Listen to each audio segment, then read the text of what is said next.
Bonjour, merci Pierre de m'inviter, parce qu'habituellement c'est moi qui t'écoute. Là tu vas rester assis m'écouter, ça me fait plaisir. Donc rapidement en deux mots, donc, je suis Florent, je suis aujourd'hui donc Product Manager chez GoJob. Je ne sais pas si vous connaissez, mais on va en parler pendant toute la présentation. Et donc là l'idée c'est de vous parler de la notion de MVF. Alors déjà, qui connaît la notion de MVP? Avec un P à la fin. Ok. Et la notion de MVF? Super, ça va vous intéresser du coup. Donc là l'idée c'est quoi? On va parler beaucoup plus de Product Management, il y aura du design aussi bien entendu, et je vais vous raconter vraiment une histoire vraie qui s'est déroulée chez GoJob. Bien sûr j'aime le pastis, hein. Ah, bon ça marche pas, merci Pierre pour ta télécommande, acheté sur Alibaba. Juste pour vous situer un peu le contexte, donc GoJob c'est une startup qui a été créée à Aix-en-Provence en 2015. On est, on va dire, le Blablacar de l'intérim. C'est-à-dire que nous, notre rôle, c'est de trouver de l'emploi à des personnes qui sont en galère de travail sur vraiment des contrats d'intérim. Donc la particularité de l'intérim, contrairement au CDD, c'est que nous, on sera nous-mêmes employeurs de l'intérimaire qu'on mettra à disposition de nos clients, chez nos clients. Donc on a vraiment un rôle d'accompagnement pour trouver la mission, mais après on l'accompagne aussi sur toute la partie paiement et donc virement des bulletins salaires, etc. Donc créé en 2015. Pendant 2-3 ans, donc, il y a eu un gros coup d'accélération avec notamment en février 2019 le lancement de la GoJob V2 et une application mobile. Et c'est là que va débuter ma petite histoire que je vais vous raconter. Donc, on va vous parler de Mon Cash qui a été fait. Donc, il y a Alexandra qui est au bout de la salle, qui est aussi PM chez GoJob. Donc on a co-construit la fonctionnalité. Le contexte, on est en start-up, vous le savez, il y a une émergence qui est constante des concurrents digitaux. Donc là, le but, c'est d'aller le plus vite possible parce qu'en fait, le premier qui lève de l'argent, au final, après, il prend de l'avance sur les concurrents. Contexte aussi, à ce moment-là, on a vraiment un besoin de faire connaître la nouvelle application qu'on vient de lancer. Donc un réel besoin de communiquer sur ce nouvelle plateforme. Et on doit innover. Innover pourquoi? Parce qu'en fait, on venait à peine de lever des fonds. Et le but du jeu, c'est de lever de fonds avant la fin de l'année 2019. Donc on s'est dit, voilà, on a tout ça, ce contexte-là, qu'est-ce qu'on peut faire? Et donc c'est là qu'intervient la notion de MVF. Donc là, le petit Robert, qu'est-ce qu'il dit? Le MVF, donc il y a eu une petite erreur dans le visuel de la présentation sur Meetup. On parle de Minimum Viable Feature. Donc c'est la fonctionnalité minimale qui permet de tester l'adoption et l'utilité de la fonctionnalité avant de consacrer de nombreuses ressources au développement complet de la fonctionnalité. Et on peut, en fonction du résultat, le tuer. C'est le but aussi de MVF. C'est quoi les avantages? On a un meilleur go-to-market. On a quelque chose qui est plus petit, naturellement on va faire plus vite. Donc voilà, on a vraiment le besoin d'aller plus vite, donc on va être plus rapide. Qui dit une livraison plus rapide, on peut itérer. Donc la notion d'itération, c'est de faire des évolutions. Dès qu'on a lancé la MVF, on va pouvoir construire, faire des évolutions par rapport au retour qu'on aura déjà eu sur cette première livraison. On prend moins de risques, on fait un développement qui est plus petit, donc on investit moins d'argent. Donc potentiellement, si on le tue, ce sera moins difficile de tuer quelque chose qui a duré 1 mois que quelque chose qui a duré 6 mois. Et on a une meilleure capacité d'évolution. Vu qu'on livre quelque chose qui est plus petit, on peut plus facilement la faire évoluer que si on livre quelque chose qui est trop gros, c'est difficile de couper des bras. Donc voilà un petit peu les avantages du MVF. Alors comment on a procédé? Je vais vous montrer un petit peu toutes les étapes. Donc on a commencé à faire la partie Discover. Vous allez voir, c'est de comprendre qu'est-ce qu'on peut faire. On atterrit de ça une idée. Ensuite, on passe à l'étape de Design qui nous permet de définir un prototype. On teste ce prototype, on a des retours et on construit ce qui s'appelle les spécifications pour les envoyer en développement. On livre le MVF, on lance le MVF, on a des feedbacks des utilisateurs, on mesure l'impact de tout ça, de par la donnée, et c'est une boucle sans fin. Donc après, en fonction du résultat, vous allez voir qui était là positif, on a amélioré du coup dès la foulée le MVF. Et donc on améliore, on fait donc, ce qui s'appelle une V1, V1.1, V1.2, et après on fait autant de boucles qu'on souhaite le faire. Donc ça c'est vraiment tout ce que je vais vous détailler par la suite. Première étape, Discover. Donc là il y a différentes méthodologies et outils, je vais vous expliquer celles qu'on a utilisées chez nous. Il y a d'autres méthodes que Aurélien notamment va un petit peu aborder. Donc nous, on a fait quoi? On a fait pas mal d'entretiens avec nos GoJobbers. Donc GoJobbers, ce sont les intérimaires qui sont chez nous, on appelle ça les GoJobbers. On a fait ce qui s'appelle des focus group, et là je laisserai Aurélien bien détailler ce que c'est. Et on a fait aussi pas mal de veille concurrentielle pour voir un petit peu nos concurrents, qu'est-ce qu'ils proposent en termes de fonctionnalités qui sont différenciantes. Donc là vous avez différents outils, Google Alerts qui est le plus simple, et après vous avez des outils comme Feedly qui peuvent permettre d'avoir des contenus un peu plus agrégés de différentes sources. On a fait la Discover et on s'est rendu compte de quoi? On s'est rendu compte qu'en fait dans l'intérim, on paye le 12. On ne paye pas à la fin du mois, enfin au début du mois, on paye le 12. Ce qui se passe, c'est que le 5, souvent, on a le loyer qui tombe, on a plein de charges, et donc là, nos intérimaires, ils sont en galère. C'est-à-dire qu'ils n'ont pas d'argent jusqu'au 12, donc pendant 12 jours, en fait, ils mangent des pâtes. Et ils ont des paiements refusés aussi. Donc on a vu qu'il y avait vraiment un besoin d'avoir de l'argent dès le début du mois. On s'est rendu compte aussi que d'un point de vue législatif, dans l'intérim, on a le droit de verser une avance sur salaire. C'est possible, là où dans le CDD, c'est pas quelque chose qui se fait habituellement. Et dernière chose, on s'est rendu compte que nos concurrents classiques, que vous connaissez sûrement, Adecco, Manpower, Randstad, proposent la notion d'acompte, mais il faut envoyer un mail ou un recommandé, enfin en gros c'est ultra long, et donc au final on n'a droit qu'à une demande par mois. Donc voilà, on s'est rendu compte que nos concurrents le proposent, mais ils ont un service qui est vraiment pas terrible. Une fois qu'on a fait ça, on s'est dit tiens, maintenant on va réfléchir vraiment aux besoins de nos utilisateurs. Donc là c'est vraiment nos GoJobbers, qu'est-ce qu'ils souhaitent? Concrètement, ce qu'ils souhaitent faire, c'est être autonomes et libres dans les demandes d'acompte et recevoir l'argent le plus vite possible. Ça, c'est ce qu'ils veulent. Vous allez voir, ce n'est pas ce qu'on a fait. Je vais vous expliquer pourquoi. Ensuite, il y a la partie un peu cachée de l'iceberg, parce qu'en fait, il y a une demande côté intérimaire. Nous, il faut qu'on la traite. Donc, on a des ressources limitées. Il faut aussi qu'on trouve une solution pour chez nous qui nécessite le moins d'efforts auprès de nos équipes.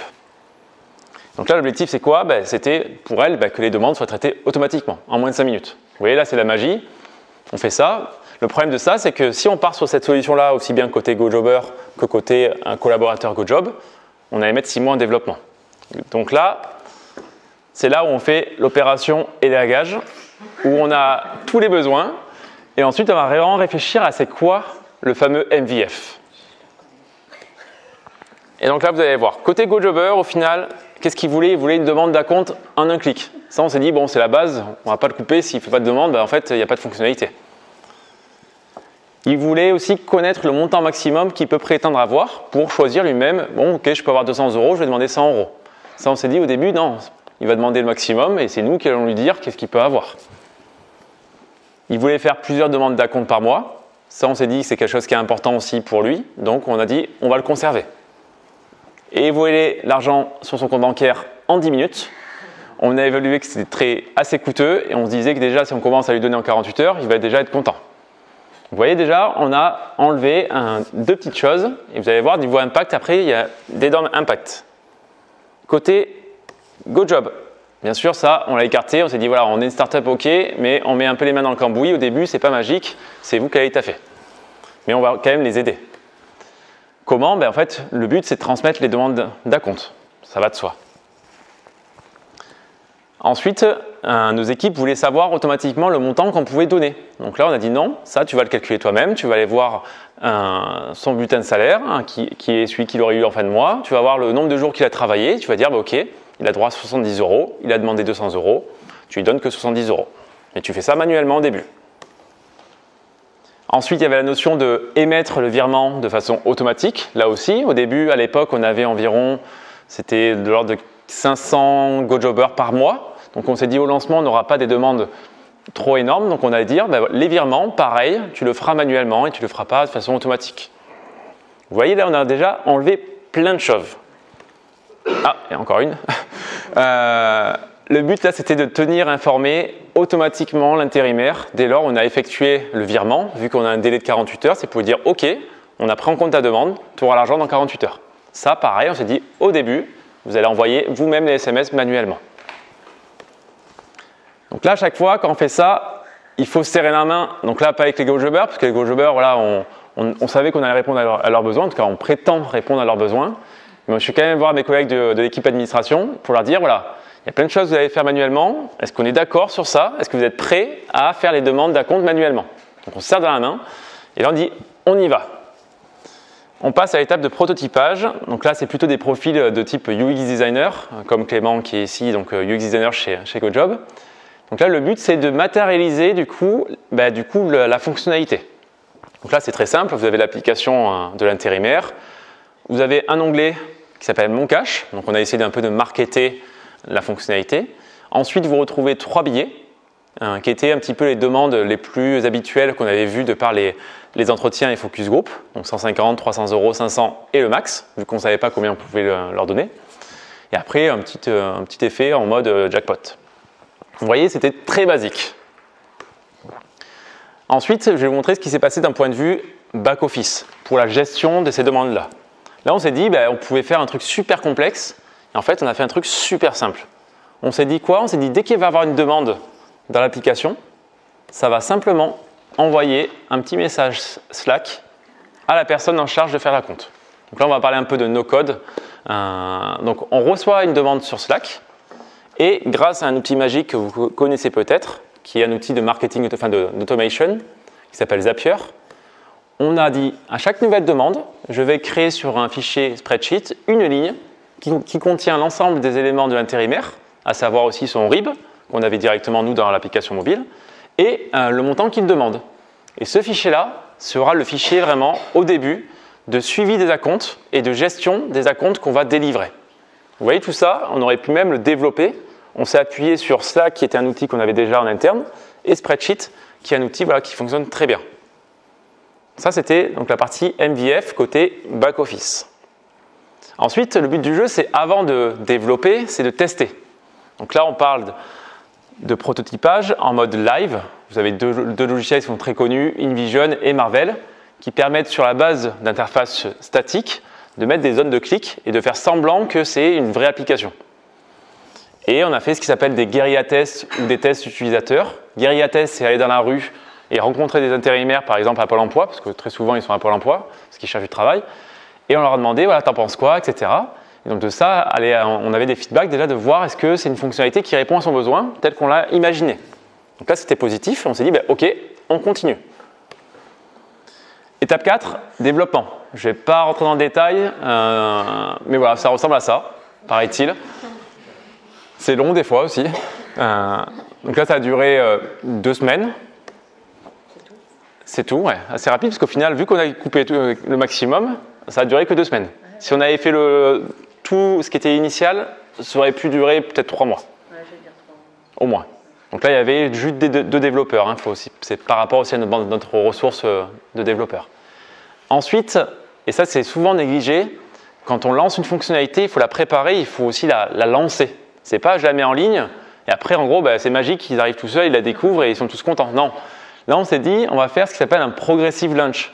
Vu qu'on lance quelque chose qui est tout petit, qui est pas, on le sait, qui ne sera pas abouti, on va aussi non pas crier dans toute la presse, on a cette nouvelle fonctionnalité et si tout le monde est déçu, là ça fait un bad buzz.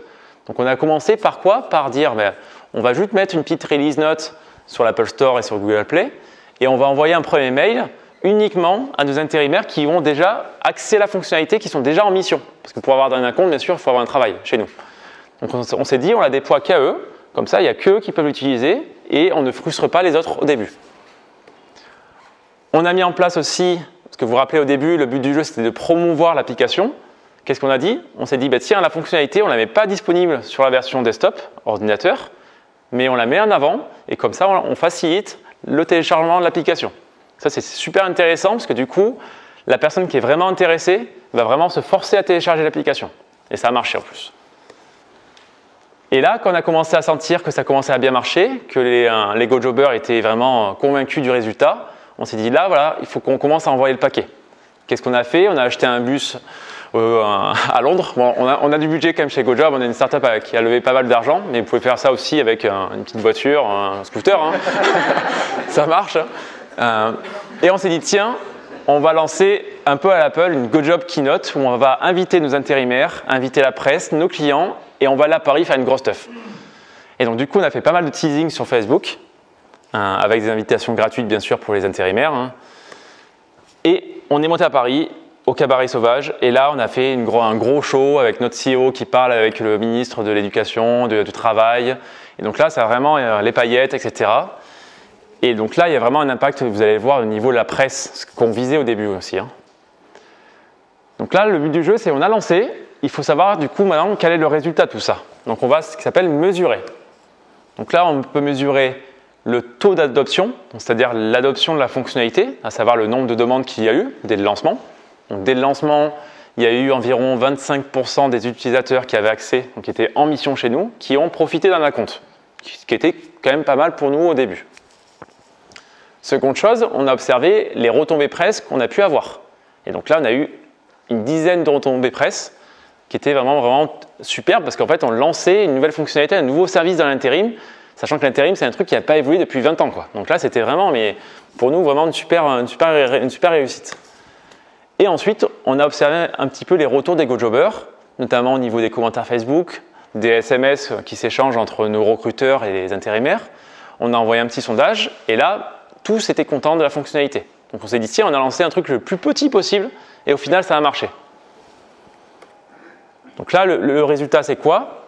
Bon, je vous l'ai dit, on a eu 122 acomptes au début, des retombées presse, les GoJobbers contents, et on avait aussi nos collaborateurs de chez GoJob qui étaient contents, parce que bizarrement, ça leur prenait qu'une heure par jour de traiter les acomptes. Donc on s'est dit, pour l'instant, ça suffit, on ne va pas l'automatiser, tant qu'ils ne sont pas sous l'eau et qu'ils partent à 18h, on attend un petit peu. Donc, je rigole pour ça. Donc, verdict, parce qu'il y a Pierre, le responsable de l'équipe, alors il va me faire la gueule. Donc, le verdict, là, on a validé le MVF. Et là, vous allez dire, c'est fini. Ben non, c'est jamais fini dans le produit. On a ce qu'on appelle la boucle infinie improve. Donc là, ce qui est intéressant, c'est qu'on a lancé le MVF et on a découvert des nouveaux besoins qu'on n'avait même pas identifiés au début. Par exemple, ils nous ont dit, voilà, le GoJobber nous a dit, voilà, je veux être informé du virement quand il est émis. Rappelez-vous, là, on faisait ça manuellement. Ben là, qu'est-ce qu'on a fait? Grâce à Zapier, on s'est dit, dès lors où on fait un petit virement, donc en gros, dès que la fille de l'administration de chez GoJob saisissait montant versé 200 €, ça envoyait un petit message via un connecteur Zapier. Parce que ça allait pas assez vite de le faire manuellement Oui, en effet. En fait, au lieu de dire je vais dans l'interface de GoJob, je vais chercher mon GoJobber, j'écris le petit message à chaque fois le même, etc. On s'est dit tiens là, ça on peut l'automatiser facilement. Dès qu'un montant est saisi dans la colonne montant versé, ça envoie un SMS avec les variables dynamiques, le prénom, le montant, et c'est magique. Première évolution, qui a été un succès. Seconde évolution, on s'est dit tiens, au début il voulait un acompte en 10 minutes. Ça, vous le savez, les banques, c'est environ 24 heures, 48 heures. Le week-end, c'est fermé, c'est super chiant. On a des prestataires comme Stripe, TransferWise qui proposent de l'instant payment. C'est un paiement instantané en moins de 10 minutes. On a dit, tiens, super, on va essayer de tester ça. En plus, super, TransferWise, il fonctionne avec Zapier. Donc, on a les infos Drib, on a Zapier, on a juste rajouté un petit connecteur et c'est magique. On l'a fait, sauf qu'en fait, TransferWise sont des voleurs. Ça ne marche pas en France. Donc, ce qu'ils vendent, voilà, on s'est rendu compte en testant que ça ne marche pas. Là, ce qui est super intéressant, c'est qu'on l'a testé grâce à Zapier. Si on avait fait ce développement-là nous-mêmes, on aurait fait peut-être 1 mois de développement pour se rendre compte au final que ça ne marche pas. Donc là aussi, vous voyez, on a évité d'investir 1 mois de développement. Ensuite, côté interne, rapidement, bien sûr, les demandes étant grandissantes, on a donc automatisé l'envoi des SMS. Et ensuite, au début, c'était plutôt un oubli. En fait, au début, ils pouvaient tous demander une demande d'acompte, même s'ils ne travaillaient pas. Donc, on passait notre temps à dire non, toi, tu n'as pas droit, trouve un boulot d'abord et après, on te payera. Donc, ça, voilà, c'était un petit oubli. Et donc, on a fait une petite optimisation, non pas dans le Zapier, mais en code, en développement. Et dernière chose, en fait, on s'est rendu compte que les gens étaient tellement fans de la fonctionnalité qu'ils faisaient une demande, mais tous les jours, avant même que la demande soit traitée par nos équipes. Donc là, on s'est dit, bon, c'est bon, enfin, le mec, on a compris, mais donc on a dit, tiens, tant qu'il a une demande en cours, il a un message, la demande est en cours, c'est bon, on a compris, tu l'auras dans 24 heures. Donc là aussi, petite évolution simplement du Zap. Donc tout ça, c'était vraiment quasiment pas de code, c'est moi qui l'ai fait en tant que PM, vous voyez, donc gros gain de productivité. Le bilan après 10 mois. Aujourd'hui, on a en tout 5000 demandes d'acompte, et pour décembre, on a 828 demandes d'acompte. Donc vous voyez, les volumes, ça a explosé. Et pour autant, on a toujours la même bécane qui tourne, qui marche très très bien. Et ça représente environ 300 000 € d'acompte versé. Donc souvent, les demandes sont de 200 €. Vous voyez le gain, en tout cas l'argent qu'on a pu envoyer aux intérimaires au moment où ils étaient en galère. Donc on a réussi, on est très content. Et on est d'autant plus content que ça nous a vraiment permis aussi de pouvoir lever des fonds en décembre. Bon, bien entendu, ce n'est pas grâce à cette fonctionnalité-là, mais ça a vraiment contribué à vraiment un élément qui est très différenciant dans le milieu de l'intérim. Et ça, c'est marrant, c'est que 6 mois plus tard, ça prouve qu'on est allé vite, parce que notre concurrent EasyWork, qui est 2 fois plus gros que nous en termes de développeurs, ils ont mis 6 mois de plus pour développer. Donc nous, c'était Moncache, et là, c'était MyCache. Donc vous avez vu, ce qui est intéressant, c'est qu'on a lancé une killer feature et on a été suivi par notre concurrent. Donc là, ça prouve vraiment que, soit on est tous les deux, on a fait une connerie, mais on ne pense pas. Mais en tout cas, on a créé une innovation et maintenant, voilà, on a lancé un nouveau modèle de service dans l'intérim. Donc ça, quand on a vu ça, on était super contents. Bon, après, ils l'ont mieux fait parce qu'ils ont mis plus de temps. Mais bon. Et du coup, vu que là aujourd'hui on parle beaucoup de design, le product management, je ne sais pas votre niveau et votre appétence et votre curiosité. Donc là en gros j'ai 3 choses que je peux vous partager gratuitement et qui peuvent vous intéresser si vous voulez un petit peu creuser tous les outils et un peu la démarche de product management. Premièrement, vous avez Tiga, qui est un organisme qui est basé à Paris, qui propose 3 e-books qui sont gratuits et qui sont une mine d'or d'informations qui vous apprennent vraiment le métier de product manager, qui est un métier très souvent un peu obscur. Donc je vous conseille au minimum de lire le premier. Et après, si vous voulez faire une carrière dans le produit, vous lisez les 3. Ils sont disponibles donc sur le site Tiga. La seconde chose, c'est qu'on fait des meet-up qui s'appellent LPCX entre Aix et Marseille. Donc c'est environ tous les mois et demi. Vous avez un groupe meet-up qui s'appelle donc LPCX Aix-Marseille que j'anime également. Et donc là, on parle vraiment de product management. Donc c'est soit à Marseille, soit à Aix, tous les mois. Et ensuite, un troisième cadeau, c'est une plateforme que je suis en train de lancer qui s'appelle jesuipm.com, qui est une plateforme qui va mettre à disposition l'ensemble des ressources qui sont vraiment pensées pour les product managers, avec vraiment une composante aussi de un site d'offres d'emploi spécifique pour les PM de la région. Donc là, le but, c'est vraiment de mettre en image l'écosystème local, de vous mettre à disposition les meilleures ressources, et le but, c'est de vous trouver aussi du travail en tant que PM. Voilà, si vous avez des questions.